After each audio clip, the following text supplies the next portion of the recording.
pick. Man, I'll tell you what, guys, I couldn't wait to get Garry Cobb on because I got to tell you, just like Vic Fangio, boy, I got to say another thing about Vic. As we get Garry Cobb from Fox 29 on, you want to know what fool's gold is? Thursday or Friday was fool's gold, 2s and 3s and shit. And you always got to be careful. And Vicky was said it too, Gary, that welcome aboard here, Gary. But he also said it too. You got to kind of be careful a little bit because, you know, the Ravens didn't play but 4 starters in that game. Your takeaways, though, from that game that you saw on Friday against the Ravens? Well, I think that, you know, you look at some of the – can you hear me pretty good? Yeah, I got you. Okay. Yeah, we're good. Okay. You know, the thing I'd say is, you know, there were certain people that played well, like, young Trotter. Really, you look at some of the other linebackers in there, Nakobe. You know, he did a pretty good job. You know, well, really, starting off the game, I liked what I saw, you know, out of the young quarterback that, you know, I thought he did a good job, you know, Kenny Pickett. You know, and looking at him, you know, he's running the offense, getting the ball out of his hands. I think he's going to get more and more comfortable with it, but he looked very comfortable out there, and he was executing the offense. Let's see, what else would I say? Tanner McKee. Yeah, I'd say you know, you got to like what you saw there. Let's see, you know, looking at other spots, I really, you know, think that I can see why they feel so good about the, you know, the young running back. Let me see. Will Shipley. Yeah, you know, he's not the kind of guy that got this blazing speed. He's not huge and everything, but he's where you want him to be, you know, at the right time. And he plays hard. He doesn't make a lot of mistakes, and I can see what they like about him, especially as somebody that, let's say, that they put in, let's say if Saquon's had a few plays and they put him in there to block, you know, they know he's going to be blocking the right guy, seem like he's a smart football player and fundamentally sound and everything. So I'm looking here to see who else stood out. I thought defensively that, you know, I mentioned the linebackers, which, of course, you know, these guys are in a battle. He didn't speak as highly, but one of the kids, Zach Bond, Vic Fangio was talking about him. He didn't speak as highly of Zach Bond, but he did like, you know, what he saw out of the other linebackers. So that was good to see. I was really, I was pleased to see the way, you know, Trotter got in there and looked like, you know, hey, he's been playing for a few years. And you can see that he is a smart football player. And really, he and who am I talking about? He and Nakobe, both of those guys, they share a lot in common. They're not physically, you know, wow, either from a speed pamp standpoint or from a size standpoint. You don't look at either one of them and go, wow, man, look at that guy. You know, no, they're not that big. Neither one of them is big from a football standpoint, at least from a National Football League, inside linebacker. You look at them, you're not that impressed with that. But they're smart football players. You could see that they understand the game, and both of them, you know, did a good job in there. And we'll see how far that goes. Now, I think it's an interesting thing that they have a decision. Now, you're going to go with one of those guys, and then you look in and you see White. He's not that big either. You know, are you going to be going with undersized linebackers? Now White can pretty much run with everybody. I don't know that I could look at Nakobe Dean and Jeremiah Trotter Jr. and say, can they run with the running backs, you know, tight ends? Don't even mention the wideouts. You know, are they going to be able to be in there? Because a lot of times when you're playing zone, you're man-to-man in a certain area.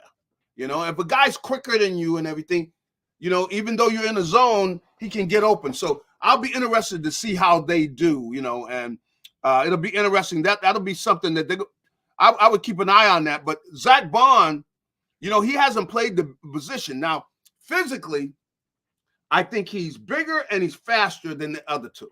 See, now which way are they going to go? Are they going to go with the size and the speed, or are they going to go towards guys who they know have played the position a lot more than he has? So that's going to be interesting. That's something I would keep an eye on.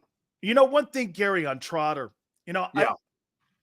I saw him his sophomore year at Clemson. I thought he was really good. That was his best year at Clemson. I thought the junior year was okay. I thought the senior year was more first half of the year, they weren't very good. They got better. They still ended up winning 10 ball games. But you know what you get with him?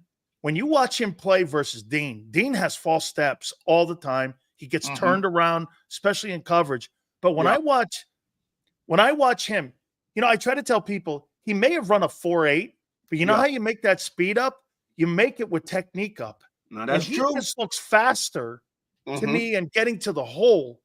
And, you know, like you said, he's not the size of TJ Edwards, but he kind of plays a little bit like that. He's an instinctive guy. And does it just come down to reps right now, in your opinion?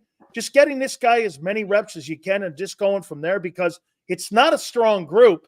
And he can make an impact it's not like you're battling Devontae Smith or AJ for a job. You know, you're battling Zach Bond, like you said, and Devin White for a job. So can he be an impact this year?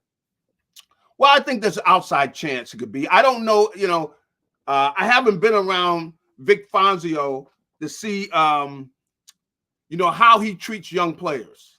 You know how some guys are, some coaches are like, look, I'm not going with these kids. I don't like going with young kids. It depends on how he looks, because Trotter is ahead of his years when it comes to football intelligence. You can tell by the way he acts, and even hearing him run things in the huddle. I can hear him. He's telling guys where to go, and it's talking to them. So he's got a high IQ when it comes from a football perspective. But I don't know if he's going to give him that kind of shot. You know, I think that it'd be interesting to see how much he plays this next game. How do they treat him? Because that's going to have a lot to do with what kind of opportunity they're going to give him. Now, if he throws him in there, and even at the practice up in New England, how much does he let him play? You know, it comes down to the reps, right? It comes down to the reps he gets in practice. That's right. You know, I tell people, you want to know if an organization likes you? Look at the amount of reps you're getting in camp, because that's going to tell you whether or not they're looking at you to be a future part of the team. That's right, because they have a finite amount of time. Right. And the whole thing they're thinking is, who do we want to get ready? Now, if they're not using any of it on you, you know, you're not in that list of the guys they want to get ready, because those coaches say, look, who am I willing to put out there? Because they got my job on the line, you know? So we'll see what they decide to do. And I'll be watching Fangio to see how he does it, you know, because I haven't been around him enough to see, well, you know, a lot of things I'm starting to, you know, to get used to him. One thing is he's not biting his tongue. Oh no, I'll tell you that. One thing is for sure. Which I like. When I listen to Nick talking about Nolan Smith, and then I turn around and listen to Vic, he's like, well, the offensive lineman missed his assignment, and he got pancaked out there too. And so, you know, he's a work in progress. And you're sitting there, you hear Nick going, oh my God, he's flashing. And Vic's like, yeah, he's a work in progress. He ain't and you're sitting there going like, well, wait a minute. That guy is saying something completely different. And I will say this, Gary, I'm getting concerned about the edge rushers, because once again, Bryce Huff was on a milk carton in that game on Friday, man. And I mean, I'm not seeing it here. Yeah, you know, I look at Bryce Huff. I just don't get excited. You know, when I'm out there, I don't see him beating anybody. I mean, at practice, I don't see him winning the one-on-ones. I just don't see it. So, I see times you see Nolan Smith, his speed flash around the corner. Now, I see that out there at practice too, but with Bryce Huff, I'm telling you, I hope that they make a big mistake, because I mean, you gave him, look at all the money you gave him, $50 million. Come on, man. This dude, what has he really done? 1 year, you know, and you really, I mean, I would rather go back and look at every play, every sack he got. Now, I hope he didn't get any gift sacks. You know, if you're out there, you know, a quarterback can run into you, you know. Well, they won 7 games, so you got to feel they're behind a lot in games last year. And so I said the same thing, Gary. I thought they were cheap sacks. He had 480 reps. And I'm like, what? You think? And Gary, everyone is under the assumption because you give a player more reps that his production's going to go up. Hey, man, that's the war of attrition, conditioning. Yep. I mean, James Bradbury had 1,051 plays. His production went down. Josh Sweat had near 900-something reps. His production went down. When you're an NFL player, you know this as well as anybody. When you're playing that amount of reps, your production most likely doesn't go up. It comes down. Yeah, you know, depending on how, you know, what kind of shape you're in and, you know, how good of a player you are. I mean, a guy that's in there that's making plays, of course, he's going to have better stats, but there's no guarantee of that. You can have a guy out there and really because either his legs are tired or whatever, you know, they used to say, you know, people be out there stealing money, you know. You know what it is, too? You know what it is, too? It's one preseason game, and it's the entire preseason. We're not talking about just the game that he was in there Friday. This guy hasn't done shit in 3 weeks. I mean, everyone's like, I mean, you don't hear him. I hear that guy Jalix Hunt's name more than I do this guy's name. Hey, I'll tell you, you know, and out there at practice, you notice Jalix Hunt more than you notice Bryce Huff just from being out there. Because at least I want to see, you know, guys putting on some pressure or he's pushing somebody back or something, you know. But, you know, you're out there. I'm out there with Bryce Huff. I'm going like, Bryce who? Yeah. Because, you know, you don't see him. So I hope they didn't make a big mistake there, you know. That's a big financial deal, too, if you're making that mistake. Hey, that Quinyon Mitchell. Gary, one thing, you know, I wanted to see, because you know as well as anybody, man, you go from Toledo, then you get dropped in. See, you go from Southern Cal to the NFL. The game tempo is not going to shock you as much. But when you go from Mid-America to a National Football League, even exhibition game, that game speed and that game tempo, I tell people all the time, my first game, Gary, I got up, I looked down, I looked back up, there was 11 plays run already. I'm like, holy shit, these plays are like this. Bam, bam, bam, bam. Yeah. You could have 4 minuses in a row and not realize it, and you're behind the sticks. Yeah. It just looked to me that he wasn't out of place, man. It looked like he kind of fit in. He got beat one time, but he looks pretty good. Well, you know, that's what you see out at practice. Yeah. The kid, you know, and they have him playing 2 positions. You know, he's lined up at corner, he's lined up at nickel. And you don't see him out there lost. Yeah. So the kid's he's smart, you know, and the thing is he's just a good football player. And I think which, you know, they really, Cooper DeJean is really who they wanted to be doing what he's doing, which is playing both of these positions. But I tell you, this kid, he is very good. I mean, I hate he let that ball go through his hands because, you know, it was a good play and everything. But you see him out there. He has a lot. Most of the time, he's locked up on his guy, you know. He's very good, got quick feet. He got the speed to make up, and that's why he's not afraid to cut in there to get a pick.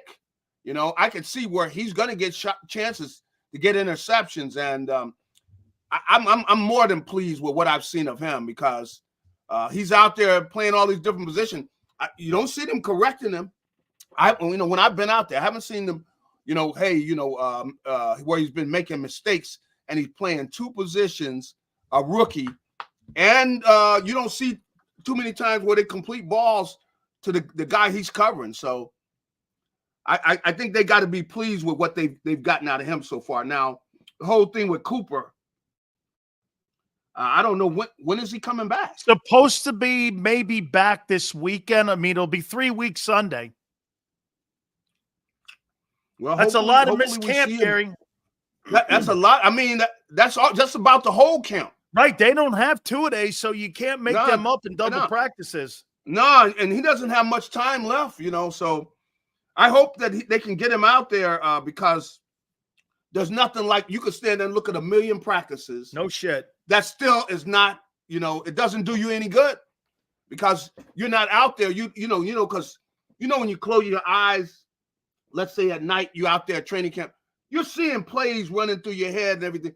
But from a player standpoint, you're standing there at your position. You're seeing guys doing things, and he hasn't had any of that. So I'll be very interested in seeing how he cuts it when he does get in there. But so far, we haven't seen anything of him just standing over there. They do have him doing drills though before practice now, and when the other guys are doing, you see him doing drills now. Okay, couple last questions here for you.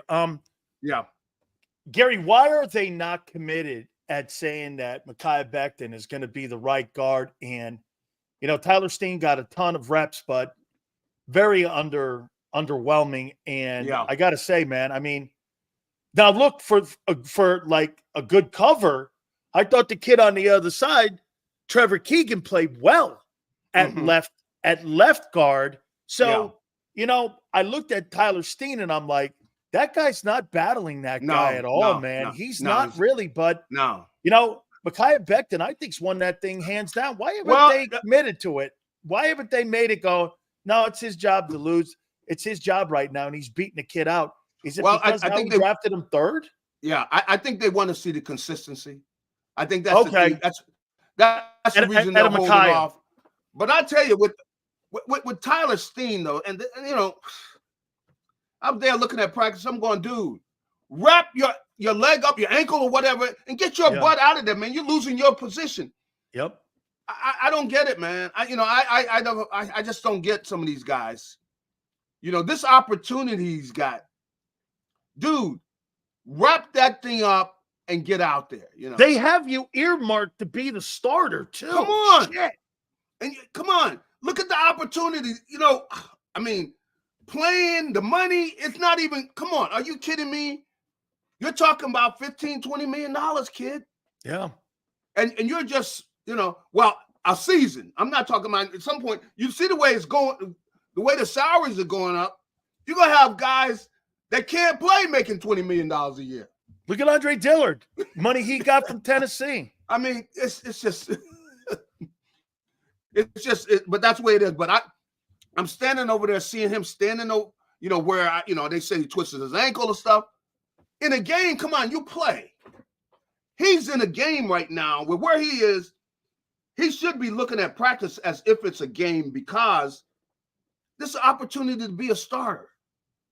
This is a huge time in his career, and he's going to let Becton get in there and maybe take the job, because I could see why they're not so quick with Becton, because I see, where he's not sure sometimes. See? Yeah. I can see what he's doing things and he's not sure. Well, Garry, when you're a tackle and you got more space to work with, when you're a guard, you have more traffic. And That's so right. You got to pick your feet up more inside because of the traffic. So you Uh-huh. don't have, and he's an enormous dude. Huge. So, I mean, huge. Now he does have the talent he to do it. He just got to get in a comfort zone of playing in in that phone booth a little bit. Because you're more in a phone booth That's when right. you're in that guard spot. Yeah. Now, I think he could get comfortable in there, and then I do too. It would be a plus because I have seen him manhandle people. Yep. He's capable of being in there, and you got another guy who in there is manhandling people, and if he gets used to it, his ceiling is probably higher than Steen's.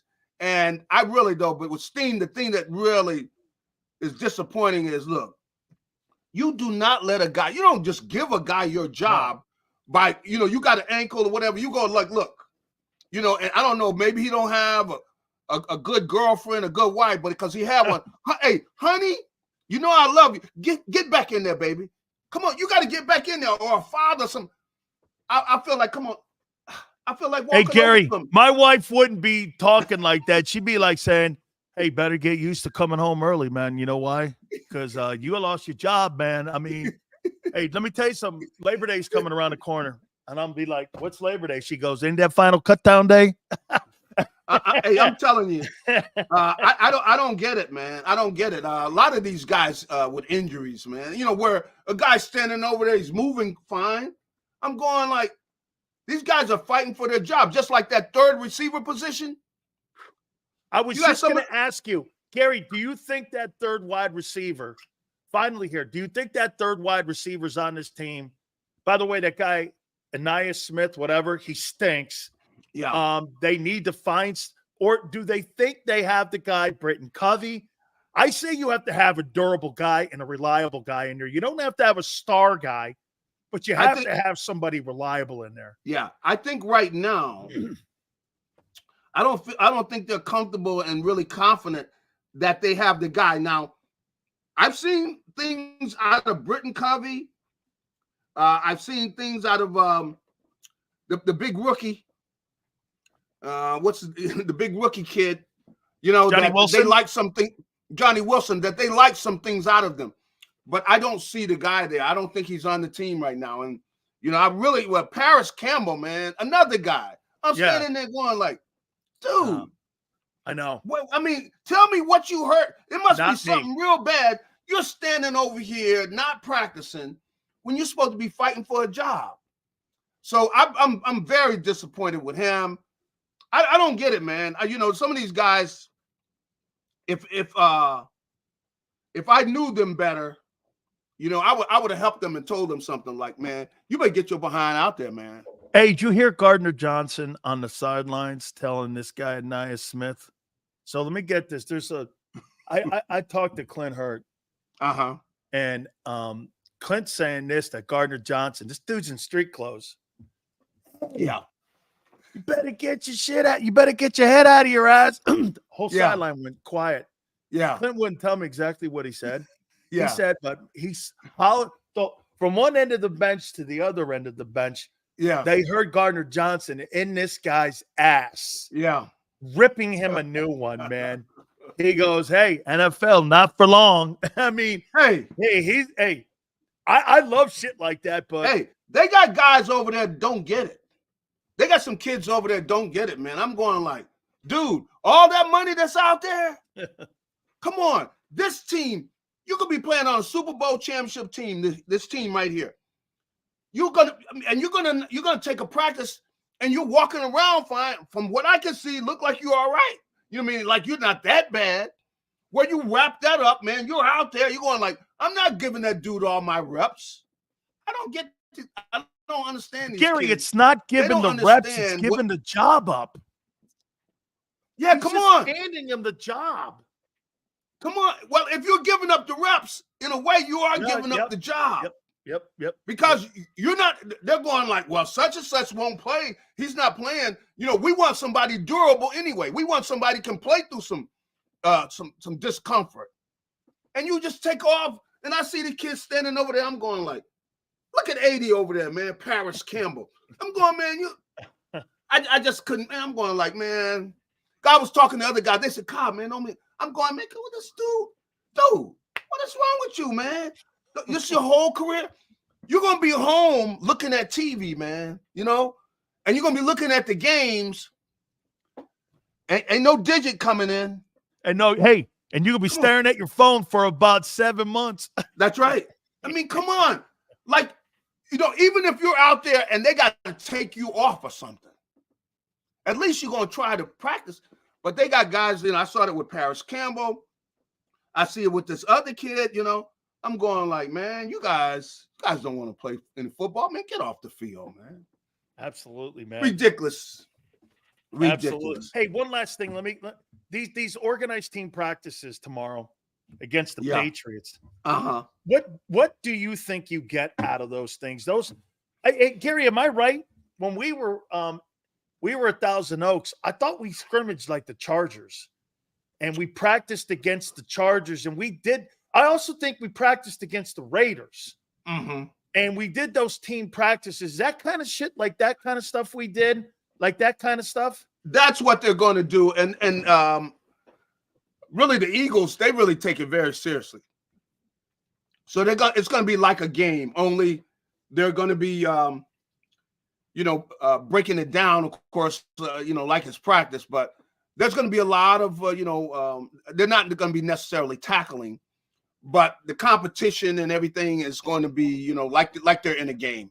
And one of the things I got to give Nick credit, I do like the way he does that, is he plays everything like it's a game, like the practice. He's got the coaches sitting in, the play. He doesn't have them standing there because, a lot of times when you get in practice, the coach is standing right there. He's standing right by the huddle and, telling the quarterback, no. He makes him go over there on the side like it's going to be during a game, and where the quarterback gets used to taking the play or whoever's doing it defensively.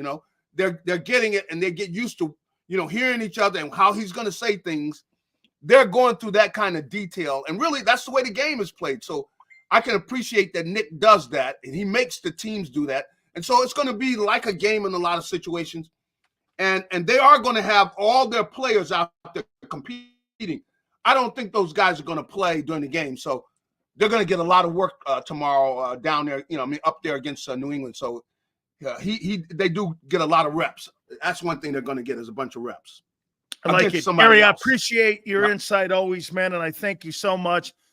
Game on Thursday, obviously, against the New England Patriots as well. So Fox 29 in Philadelphia, folks. You can catch Garry Cobb's analysis, former Eagle, 10 years plus NFL guy. Garry, thank you, brother. Talk to you. You got it. Our friend Garry Cobb from Fox 29 in Philadelphia. Guys, do me a favor. Xander, where are we on the like list right now? Where are we on that like list? Guys, give me a heads up here where we are. 287. Do we have a shot at 400? Holy cow, you guys killed it today, man. Absolutely sensational stuff. Please hit the like button, guys. By the way, we're going to take a look at day 11 at the top of the hour, too. We'll reset everything. That'll be all at the top of the hour. Hit the like button. Keep it here, National Football Show. If you missed any of today's show on the JAKIB Media channel, listen to the podcast on your way home. Available on YouTube, Apple, and Spotify.